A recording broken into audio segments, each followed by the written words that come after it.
Allah. Allah adı, ibadətə layiq olan ilah mənasına dəlalət edən bir addır.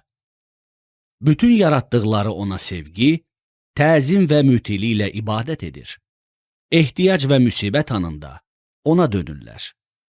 Əslində, bu ad Allahın bütün gözəl adlarının hamısını özündə ehtiva edir. Bu, özündə bütün adların və sifətlərin mənasını əhatə edən bir addır. Adların mənası isnad olaraq Allah adına qayıdır. Allahdan başqa heç kim ibadəti haqq etmir. Ər-Rahman. Bu ad, Allahın rəhmətinin genişliyinə və bunun bütün məxluqatını əhatə etməsinə dəlalət edən bir addır. Bu ancaq Allaha xas olan bir addır ki, bu adın başqasına verilməsi icazəli deyil. Ər-Rahim. Bu ad, Allahın qullarına geniş rəhmət sahibi olmasını bildirən bir addır. Möminlər, muhsinlər və rəhimlilər bu rəhmətə daha layiqdilər.